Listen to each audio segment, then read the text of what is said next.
Hey everyone, and welcome to the Sunny Go One Piece podcast. On this episode, we're going to be diving into episodes 523 through 525, which will cover manga chapters 603 through 606. And now it's time for the Straw Hats to head straight down into the depths of the ocean on their way to Fishman Island finally.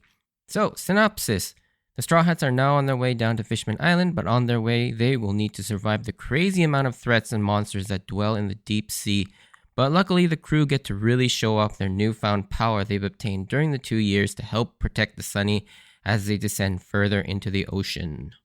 Alrighty, so differences. And there are actually quite a few differences in these episodes. Mostly minor, nothing too big. But first off, in the manga, when Momu remembers Luffy, he recalls the first time they met where he Gomu Gomu no pistoled him, which happens prior to them reaching the Arlong Park island, or I guess I should say Kokoyashi village. But in the manga, Momu actually recalls the moment where Luffy uses Gomu Gomu no Kazaguruma, or pinwheel, which is what ultimately is what move that sent Momu flying towards the sky in the finale of the Arlong Park arc, which I think makes more sense why he would remember that, because that was the moment where he basically just got yeeted out of existence for a little while, which would probably be the more traumatic one rather than just taking a punch earlier in the arc. But also, I don't know if that was meant to stay consistent with the moment, because the moment that Momo remembers of Sanji was when Sanji shows him kindness and tries to feed him, but then Momo almost tries to eat Sanji in its entirety, and then he just like kicks him in the chin. That's also one of my favorite moments from that part of the story. But yeah, I don't know if that was meant to be consistent with that, or why they didn't show the pinwheel, but it's kind of a weird change. Another strange thing is in the manga, it's still depicted as Chopper still needing to use the Rumble Ball. But this was changed in the anime because it's later learned that he no longer needs the Rumble Ball to enter his transformations, outside of a specific transformation, which I won't go into for spoiler reasons. But yeah, I wonder if this was something that Oda decided to change after he wrote this chapter, but then forgot, or if this was a legitimate mistake that he just got used to drawing the Rumble Ball and he just kind of like did it on, I don't know, like habit. But yeah, this is a very strange and very rare mistake that happened in the manga that gets corrected in the anime. Another change is that there's an extra moment of Sanji trying to recover from his nosebleeds with that sash of women's pictures around his torso. This never happens in the manga as well. The whole recovery process and his sort of withdrawals still happens, where Usopp and Chopper are like holding up pictures for him to kind of get used to seeing women again. And then in the manga, once Caribou is caught, Luffy is seen kind of poking him with a stick. But in the anime, this doesn't happen, and he's kind of left alone. Another change is that in the manga, we don't actually get to see the sketch that Robin drew of the Kraken. But in Volume 63's SBS, Oda actually drew for us what Robin's sketch looked like. And so in the anime, we get to see that sketch put back into that scene, which is a really cool thing, I think.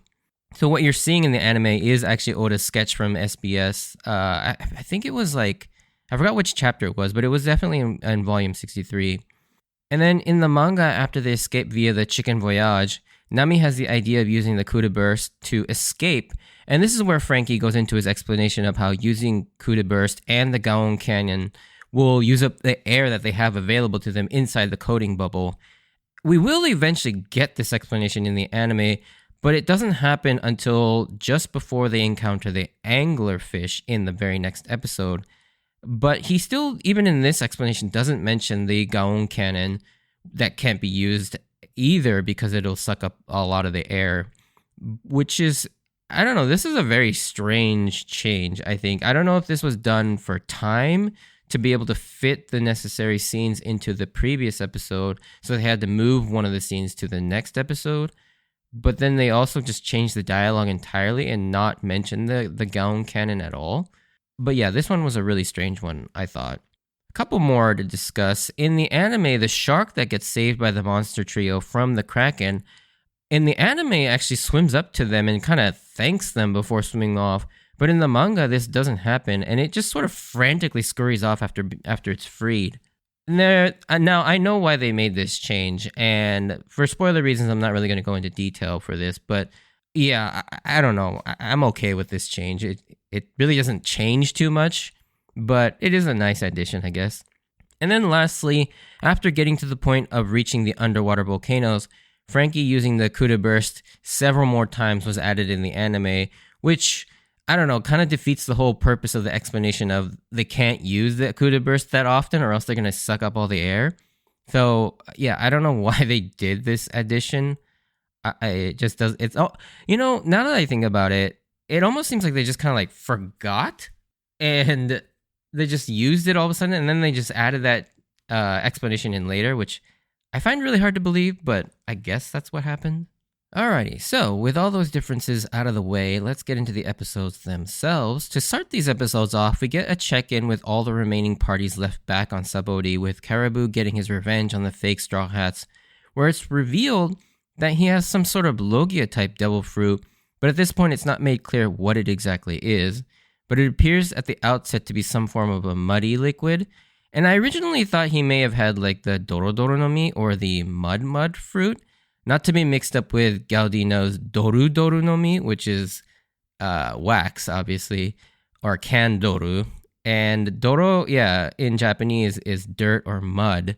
While I was close, I did miss the mark on this one, but we'll see later on when it's actually announced what is Devil Fruit is. Now, as for Demaro Black and his crew, it's not clear what happens to them here, but it seems like Demaro is captured by Sentomaru and will be a marine prisoner, as well as the earlier captured fake Robin, whose name is Coco. But the others look like they're about to be buried alive by Caribou, and the fake Sanji, whose real name is Drip, is actually looking like he's being killed by a caribou as he's suffocated with the muddy stuff that he's covering his face with.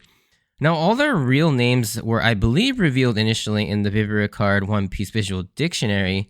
And another fun fact is that their names are all wordplays on types of coffee.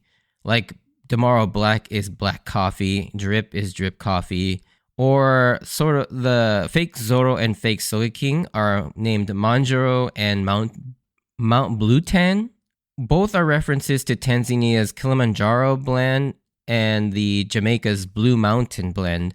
Additionally, the ladies are kind of coffee adjacent names, both being named after hot chocolates, as fake Robin is Cocoa, as we mentioned earlier, and fake Nami is Chocolat, or hot chocolate. Now, I'll touch a bit more on these guys in the spoiler section, because yeah, like I said, we don't really get a clear answer as to what happens to these folks, and it's not really made clear for a long time, actually. Now, moving on, in a very interesting and quick flashback we get from Rayleigh to Shakki, we get to see the moment where Roger and he met. And this is, I feel like, a very underrated moment. It seems very reminiscent of Luffy meeting Zoro, who Rayleigh at first minding his own business and not interested in joining a random adventure. But the biggest reveal is probably the fact that Roger was the original owner of the Straw Hat, which I think we all assumed, but it wasn't until here that it was actually officially confirmed, I feel like. I could be mistaken, but I don't think this connection was actually confirmed until this moment here. And it would stand to reason that Roger then gifted it to Shanks while he and Buggy were young apprentices on the Roger Pirates crew. And then in turn, Shanks gave this to Luffy at the start of the series, which is why up till now, all the depictions of Roger were either without the hat or he was wearing sort of that traditional pirate hat. One thing about this scene that always kind of puzzled or intrigued me is when it comes to Roger and him saying the line, "Want to flip this world upside down." Like, this line would seem to suggest that Roger had a goal of wanting to change the world, but we don't quite know what he wants to flip upside down. Did he know about the Void Century in the Ancient Kingdom? Or was he more just talking about all the injustices and oppression that the world government was enacting and wanted to flip the whole system on its head to create a new, true, free world? Or this was just a general sense of like, I want to do something that would really, change the world in some random way. Like, it's not quite clear to me whether he had the intention of doing, what we think is going to happen with the story in terms of like fighting the world government or fighting against the against the the oppressors of the world, or whoever did all those evils during the world, the Void Century and whatnot, or if this was just a general like, I want to do something different and change the world, and it's not quite clear. Also, as kind of a follow-up to my criticism of the change they made in the last set of episodes, where they elected not to have Rayleigh tear up at the sight of Luffy leaving, they do have him tear up here when remembering meeting Roger.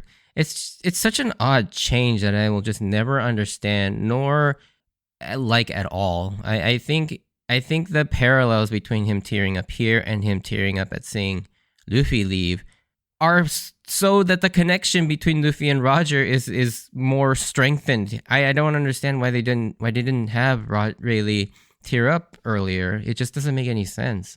I know it seems like a very small hill to die on, but I think it is important that Rayleigh does see Roger in Luffy, and that it brings him, to an emotional memory.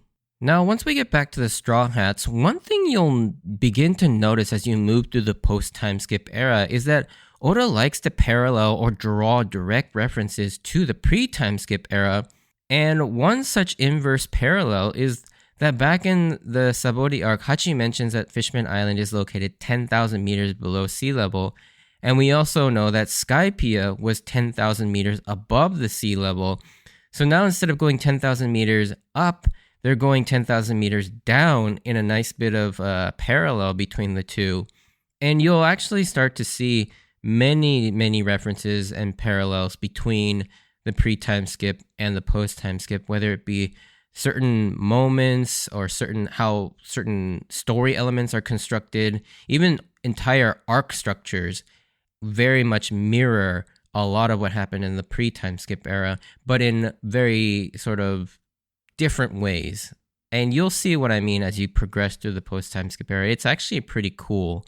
But another thing that we get back to is being able to see the crew just kind of hanging out with each other and enjoying the slow descent and just marveling at the beauty while also kind of messing around with each other. It's really refreshing to see. They all go right back to pretty much where they left off in terms of fitting in with each other. It's always kind of wild to think, since for us it's been 13 years in real time by this point with these characters, but when you actually think about the rough amount of time in world time that they've been together, they've actually only spent like maybe anywhere between 4 and 5 months, depending on how much time you want to attribute to them sailing between the islands, and when sort of ambiguous amounts of time passes off screen, like when they're recovering between arcs. So they've actually spent more time apart than together as a crew, especially, folks like Brooke and Frankie, who've only just recently joined them. It's probably only been like a couple weeks to a month for them. And, speaking of Frankie, we finally get some more clarity around how the Sunny was protected. And this whole time, including that cliffhanger we had several episodes back, where while protecting the Sunny, Hachi, Duval, Shaki, and the rest were all confronted by Kuma. But this was never followed up on until now. And Frankie goes on to explain that after about a year of fighting the Marines and other would-be threats, they finally succumbed to their wounds and had to be treated, as we saw Duval at the beginning of this arc, and now we learn Hachi was taken back to Fishman Island for treatment as well. But in the remaining one or so year, it was Kuma who protected the Sunny due to some programming that Vegapunk included for seemingly as perhaps a last request by Kuma before he was completely transformed into a mindless cyborg. Kuma has pretty much bet it all on the Straw Hats, but we at this point have no idea why he would go to such great lengths to protect the Straw Hats. Of course, I myself and many members of the fan community always kind of attributed it to the fact that maybe Kuma had some sort of a connection with Dragon being part of the Revolutionary Army, and maybe he owes Dragon a debt or something, or they're just really good friends to the point where he wanted to protect his friend's son. Who knows? But, well, we'll eventually get to why he did this much, much later on down the line, which I'll go into in the spoiler section a little bit. However, one thing that's always kind of nagged at me about this whole subplot is why the Marines never pushed harder to commandeer or destroy the Sunny. Like, we see in the brief snippet that the Marines did in fact come after the ship, seeing Hachi and Duval kind of fend them off. So we know the Marines knew about the ship, so why did they just keep sending weaker Marines after the ship? There are a couple rationalizations I can come up with, but most of them are pretty unsatisfactory or kind of contrivances at best. One of them is that they just assumed that the Straw Hats were done, since none of their members appeared at all after the Marineford War. And as far as they know, most of them perished at Sabori, and Luffy was gravely injured at Marineford, so why waste that many resources on a ship that is meaningless? Second is that once Kuma is involved, due to his Shichibukai status, maybe they no longer felt that they should continue attacking it, and all the wounds that we see Kuma with were caused by thieves and other pirates, perhaps. But really, if the Marines wanted that ship gone, all they would have to do is send a couple vice admirals at best, and it would be gone. Unfortunately, we won't ever get a satisfying answer to this, and in all honesty, I don't really care all that much. It's just something that I wonder about from time to time, but it's just one of those instances where you try not to think about it too hard, or else it just really starts to kind of fall apart. Coming back to the present, the ship is then found and attacked by the Caribou pirates, but the fun little blast from the past is that the sea monster that's pulling their ship is immediately recognizable as Momu from the Arlong Park arc. So I guess at the end of Arlong Park, after Luffy flung him away via the Gomu Gomu no Kazaguruma, he somehow found his way into the Grand Line and was captured by Caribou to be used as their tugboat of sorts. And the poor guy looks like he's been through a lot. At least with Arlong, he seems to be taken care of, but Caribou seems pretty rough with him with the bandages on his head. And Nami and Sanji immediately recognize him as Momu, and certainly Momu recognizes them, especially Luffy and Sanji, for the damage inflicted in their first meeting just after the Baratie arc, and nopes the F out of there, like leaving Caribou behind alone on the Sunny all by himself. And I'll be honest, speaking of Caribou, I have no idea what purpose the character of Caribou serves. Of course, knowing Oda, he has a purpose, but even after like 600 more chapters from this point on and episodes, I still don't really understand what Caribou is doing. Like, it's kind of spoilery, but this dude just constantly shows up, similar to Buggy, but not as fun or interesting. He's not useless by any means, but I seriously do not understand his motivations or his goals other than survival and greed. Caribou is truly just there, and most of the time he just seems so pointless, or even acting as sort of like Deus Ex Machina. It's really weird. I'll talk a bit more about this in the spoiler section, but only recently are we getting a glimpse into what purpose Caribou might serve in the greater story. For now, I don't really like this character, even after all of his appearances later on in the story as well. Speaking of things I don't like, we get more instances of Sanji's perverse nosebleeds, and it's at this point it's starting to become clear that this is an actual plot point that the crew will have to deal with, which is annoying as hell, as even Usopp yells himself. And one thing I did find funny is, I guess Chopper and Brook kind of trying to stabilize Sanji by getting him used to seeing Nami with photographs. But like I said, I hate this whole subplot, and I assure you it gets worse from here. I will say I don't hate this development for Sanji because it makes him a joke or appear weak. I'm completely fine with, embarrassing Sanji. I hate this more so for the fact that they took what was supposed to be a gag joke previously, and not a very fun one in my opinion, mind you, into a formal plot point in the story and brought it to the forefront as a real thing that's happening. It's like, for example, if they took the gag of Nami being able to actually hurt Luffy when she gets like comically mad at him and made it real by giving her the ability to have like stronger haki than Luffy so that it makes sense that she can beat up Luffy. Like, we obviously know that Nami is not physically or haki-wise stronger than Luffy, and she can, she can't actually beat Luffy into a pulp, but because it's for the purposes of a comedic gag, she's not actually stronger than him. And that's why usually right after the gag is done, you see Luffy pretty much healed right away in the very next scene.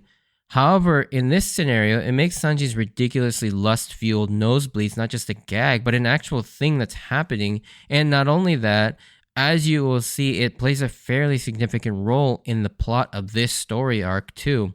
And for the most part, I don't mind Sanji being a simp for pretty women, and I get that's part of his character, and it can be funny in the right context. But for me, it gets too much it gets to be too much in this arc, and that's what I don't like about it.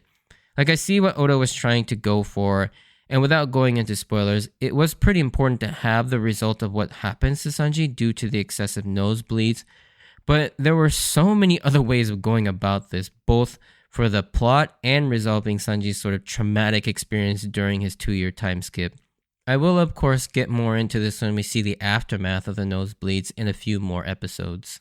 Now, before we move on, I just wanted to briefly talk about that scene where we get an explanation about the deep sea currents and temperatures. But during Frankie's explanation of the currents, we can see the currents depicted as a dragon, as Frankie likens them to the dragons, because in Japanese, currents are called kairyu. But if you break that word up into two parts, kai means ocean, and ryu is a way to say dragon. So, an ocean current could be seen as an ocean dragon. And the way that the current's dragon is depicted is a fun little nod to the late great Akira Toriyama, as the dragon is Shenron from Dragon Ball. It's clearly him. I mean, he's green, he's got the same design and eyes and everything. So I thought that was really fun. Now, the next actual major scene is a very classic early One Piece tone, as they come face to face with a massive kraken. And this entire sequence is chock full of so many fun character moments and interactions, like Usopp, of all people, not believing in the lies, to Brook pondering his existentialism of being the opposite of a kraken, and then Frankie admiring Robin's sketch of the kraken, and then Zoro being on board with Luffy's crazy plan to tame it. And I think one of my favorite lines from this is Usopp freaking out and yelling to Luffy, "Look closely at it." Wait, actually, you don't even need to look closely at that because it's so big. And of course, we get the classic outsider astounded by the relaxed nature of the entire crew despite the seemingly immense danger that they're in through Caribou's eyes. And another moment that always gives me a huge laugh is the moment where Caribou is sorrowfully watching his brother and crew basically drown and float to the top of the sea after being attacked by the Kraken, with the music playing this sort of somber melody, and Zoro sort of contemplatively looking up at the bodies as if he's trying to pay respect to them, but then he just calmly mentions that they all look like a school of jellyfish. And the scene is just completely turned on its head from that one comment. And Zoro does not break character at all for this one moment. He is just like stoically looking up at them and just says they look like a school of jellyfish. And that's what they look like too. It's kind of sad and morbid, but also really funny at the same time. And we also get one of my favorite Sunny features used again to escape with the Chicken Voyage. And I freaking love that name, especially when Frankie yells that out and it just like reverses the Sunny in one instant. Now, Caribou, seeing as how crazy these people are, he decides that he needs to help them in order to ensure his own survival. And so he teaches the monster trio how to go outside by creating these smaller bubbles using the coating bubbles. And it's kind of reminiscent of how the three of them went diving to the sunken ship that fell from the sky just before they reached Jaya, which is also another reference to Skypiea. However, it's here as the ship continues to get pounded, we get to see some of the results of everyone's work and training during the 2-year skip as they work to protect the Sunny. And particularly with Frankie showing off his new arsenal, with missiles now being able to be launched from his shoulder, and Chopper's guard point being able to expand almost as large as the Sunny itself.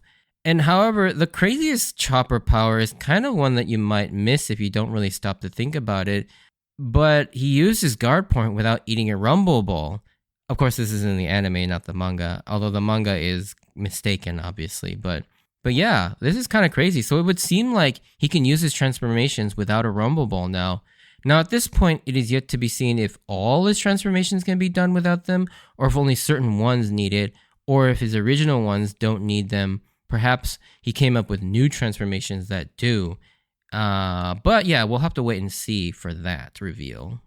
Robin also gets to shine here as well as she debuts her new technique Milfura Gigantesco Mano, which in Spanish translates to Thousand Flowers Gigantic Hand.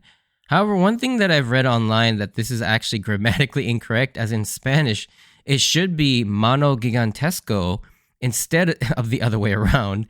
And it's not clear if Oda did this intentionally or if it was actual legitimate mistake. Kind of like how to us English speakers, the way Luffy says gear second sounds a little weird as it should be second gear, but that example appears to have been intentional. However, this new technique is a natural extension of her powers as she can now sprout an insane number of normal-sized limbs and combine them to make a huge limb, which makes a lot of sense in the sense that I would imagine that it would have been hard for Robin to control that many limbs without some sort of training or practice using the Hana Hana no Mi techniques, but now that she has, she can actually make huge limbs out of the seemingly normal-sized ones. Now, of course, not to be outdone, we finally get to see the Monster Trio's power up again in more detail, with Sanji as he can now dash at insane speeds underwater. Now, there's more to this technique, but for now, to avoid spoilers, I'll hold off on going into this one a bit further. But we also get the new Diablo Jambe attack, the Bien Kui grill shot, which somehow actually makes grill marks on the Kraken tentacle. However, for some reason in the manga, he uses the opposite foot than what's depicted in the anime. Also, where is Sanji generating the friction needed to activate Diablo Jumbo, especially underwater? Which, again, is something I guess that you just don't really think too hard about and just keep it at the anime comic logic. But translators note, Bien Kui is the French word for well done. Zoro also flashes a new move, but not just any move. It's a new secret technique similar to his 3000 Worlds move called the Rokudo no Tsuji, or Crossing the Six Paths, a reference to the Six Paths of Buddhism. Unfortunately, there isn't a food pun in this one, which disappointingly, you see much less of post-timeskip. Instead, you see a lot more religious references in the naming of Zoro's moves going forward, as you can see with this one. And finally, we get to see a powered up Luffy, and here we see, despite struggling with the weakening of the seawater, he's still able to deploy his Gear 3rd attacks. But the interesting thing is that he's now able to coat his attacks in armament haki to further enhance it, which is something new to the series that we've never seen despite knowing other characters using armament haki, like when Rayleigh was using this to fight Kizaru back on Sabori. Now, this visual cue confusion has led many to be confused, including myself at some point, whether people in the story can actually see the black coating of the armament haki, or if it's just a visual cue for us readers and viewers to know when armament haki is being used, but it's actually invisible to the characters themselves. And there was a lot of confusion as to like how the armament haki appears to people in the world. And I, for the longest time, was also under the impression that it was the latter, but it's pretty clear that it's the former. People can see armament haki, and even in this moment, you get characters like Usopp and Chopper commenting on the fact that it does in fact look different when he goes through the process of coating it with armament haki. And so they can clearly see it. So then why could no one see it before is the next question. The obvious answer is that Oda hadn't yet determined what he wanted to do visually to represent haki, but there's really not much in the way of explaining why no one noticed it up until now. I've seen some fans say that as the audience and the POV characters of the Straw Hats, they couldn't see it because they were unaware of haki at the time, although this doesn't really make much sense since even now, it seems like Usopp and Chopper still don't really know what haki is. This is one of those things where you just kind of go with it. And this has certainly been a subject of debate for decades, ever since the post-timeskip era started, and Oda started to denote when armament haki was being used by having characters coat their body parts with this black metallic layer. And even to this day, there is still a big piece of contention in terms of how haki is interpreted with people. And this is one of those things that I mentioned in a few podcast episodes back about Oda's sort of inconsistencies or confusing ways that he depicts how haki is used, how it's represented, how it's visually brought to the page or the screen. And this is one of those instances where, Oda's sort of confusing way of using haki and using and depicting it has basically confused a lot of people for many, many years. But I think it's pretty clear that based on this and many other instances, if you really look at it, that the characters in the world can see the black coating, like it is different. And so I think the idea that people can't see when people are coating their body parts with armament haki or their weapons with armament haki is just wrong. I think that most people can see the haki and they can see the armament being applied. And so to the people, they do see the black limbs or black weapons. A couple other things to note. The new armament-coated attack isn't simply just Gomu Gomu no Gigant pistol anymore. It has an animal in its name in addition to a weapon name. And so now this attack is called the Elephant Gun, which presumably he came up with because he was training with all those animals in Ruskaina Island. And the other thing you'll notice is that Luffy has completely overcome his weakness of shrinking down to his chibi form after using Gear 3rd. Obviously, it looks like the seawater kind of takes a toll on him. We don't know if Gear 3rd using armament is also contributing to that at this point, but he's certainly overcome that weakness of going into his chibi form, which is pretty cool that he can just use Gear 3rd whenever he wants to. And after seeing this and his showing of Gear 2nd at Sabaody, it's clear that Luffy has massively upped his strength, stamina, and power, and it's gotten us all pretty hyped to see how it's going to translate against some, more stronger opponents later on.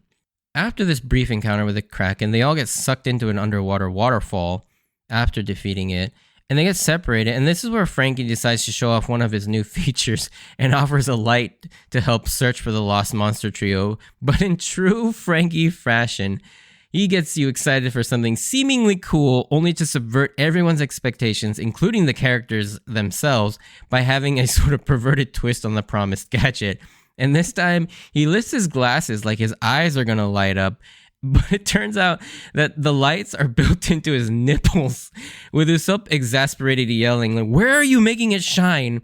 And there's also another fun joke later on where he tries to use his nipple lights to communicate in Morse code to a giant anglerfish.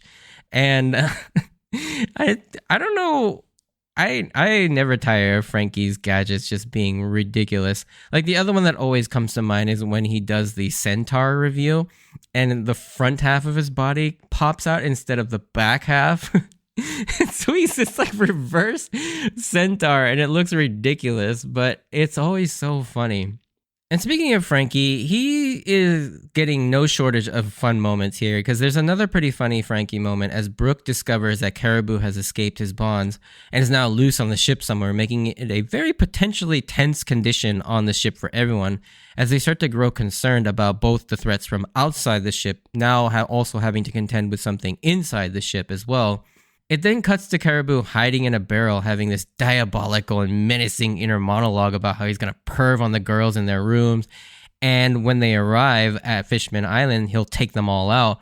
But during this, it shows Frankie slowly discovering him and slightly getting closer and closer without Caribou's knowledge, till he's like right up in his face. And Caribou just slowly withdraws into the barrel, but it's too late. And I like this touch in the anime because in the manga, Frankie just kind of slams the top down and immediately seals him up after he gets in his face. But the little moment that the anime adds of Caribou slowly shrinking back down into the barrel was added for the anime, and that was a genius stroke of comedy to add there. And I do really like when they add stuff like that. Now, while I do find this scene funny, I think that's another reason why I have a hard time really getting on board with Caribou's character, because the story can't seem to decide whether this dude is a threat or he's just a comedic bumbling idiot. And this is something that seems to keep happening throughout all of his appearances. But yeah, with the Caribou threat out of the way, they need to turn their attention back into the deep sea as terrifying thing after terrifying thing keeps coming after them. But this time, it's a huge man-child looking thing that appears to save them from the giant anglerfish I mentioned earlier. And out comes a voice that you would not expect out of this thing comes out. And it's this crazy high-pitched voice that almost sounds like a small child. And the juxtaposition of this massive being with a full-on man beard sounding like this cute child is kind of on brand for Oda's humor. Now, it seems to save the Straw Hats from the anglerfish, but we don't quite know what it wants, as it does appear sentient. It speaks. But to end this set of episodes, we get the appearance of a very famous pirate ship in our own world, the Flying Dutchman, the legendary cursed ghost ship that legend says is doomed to sail the seas forever. never able to make port and just roam around searching for treasure that they can't use. Of course, for most of us these days, this ship is very famous for appearing in the Disney Pirates of the Caribbean film franchise, starting with the second movie, Dead Man's Chest, where it is captained by the octopus-faced Davy Jones, who, of course, is cursed to wander the seas in exchange for immortality and the ability to find all the treasures in the world, but again, he cannot use them. Interestingly enough, in that series, he also controls the Kraken. And as well as another interesting connection is the fact that the legend of Davy Jones also exists in the world of One Piece, as that is who the famous Davy Back fight paid homage to. Although I do believe that these two things are unrelated in One Piece, but still very interesting. And as a side note, there is a sketch of what the One Piece's Davy Jones looks like in the SBS of Volume 38, and it's nothing like the cool design of the Disney's Pirates of the Caribbean one. I can assure you, he looks like just an old, fat, bearded, you like your traditional pirate, almost kind of like Smee from the Disney's Peter Pan movie. But here in One Piece, the Flying Dutchman also appears to be captained by some unknown person that we only get to see a brief silhouette of before the episode ends, making us wait for the next episode to discover who this is and what the Dutchman wants with our Straw Hats. And yeah, while I do have a lot of complaints when it comes to the Fishman Island arc, this early portion is definitely one of the highlights, as we get to see the crew all back together and having fun. Seeing them all interact with each other is hilarious and also very heartwarming.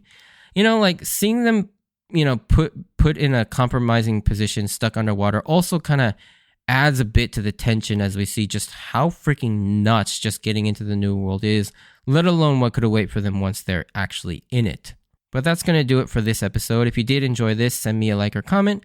If you want to join me on this journey of rewatching One Piece, please consider subscribing. Check out my Instagram and X/Twitter account at Sunny Go Podcast for updates when I post new episodes. I know I've been kind of lacking on that, so I'll try and get back on it a little bit more.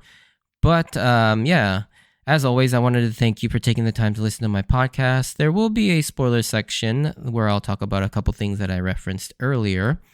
But if you're not interested in that, stay safe out there, and I hope to see you on the next episode. Bye!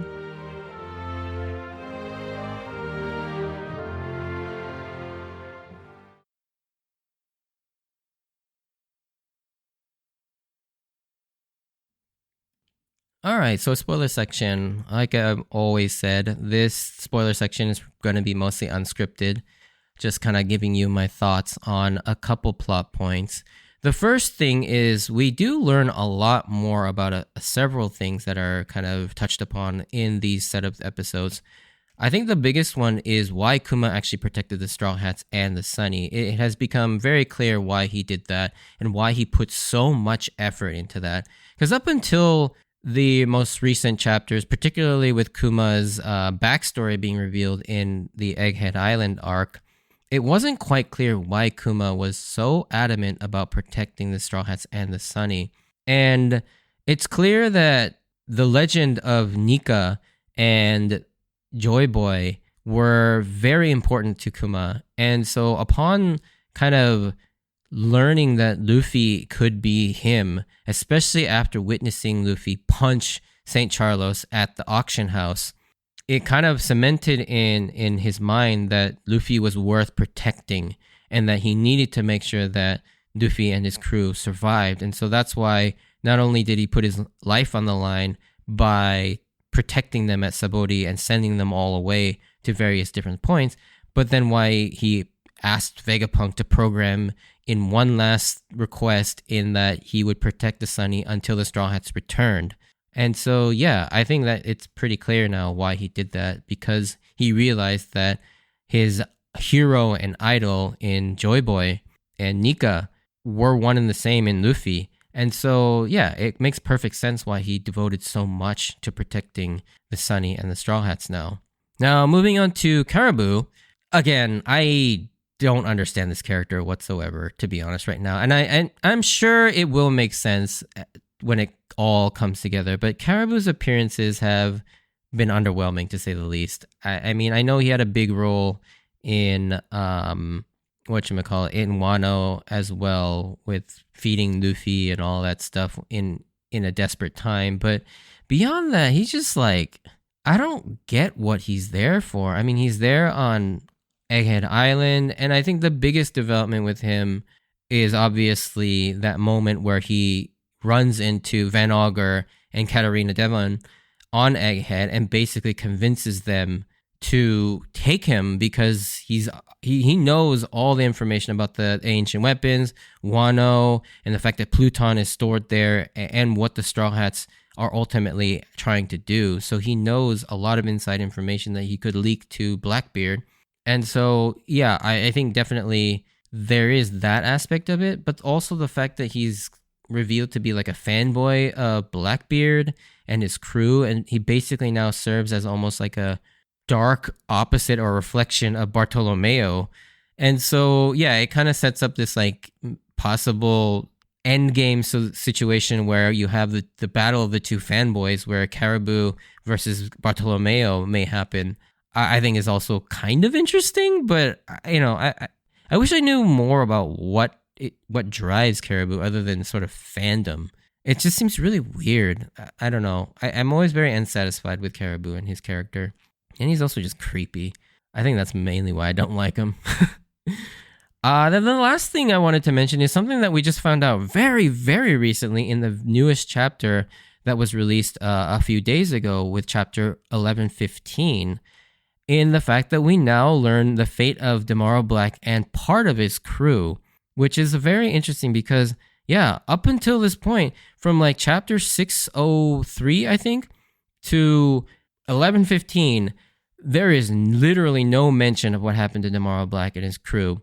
And we finally see that Tomorrow Black, Manjaro, Drip, and I believe it's what's his face, Turco, the guy who plays fake Frankie, they are in a G5 cell, basically captured again, but it seems like they've been parading around as not the fake Straw Hats, but the fake Kid Pirates, as we did Tomorrow Black dressed up as Kid, Drip dressed up as Killer, and then I think it was Manjaro who was Wire, and Turco was Heat.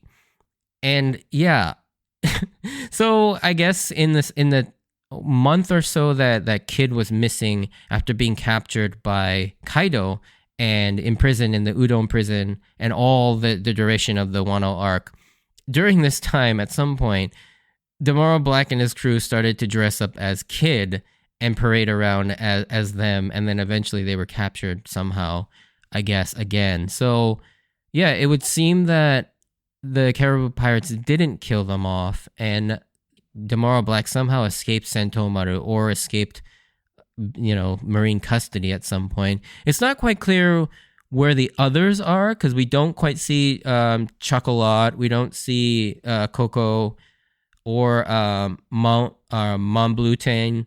Like, we don't see them, and obviously we don't see the fake Fox who played fake Chopper.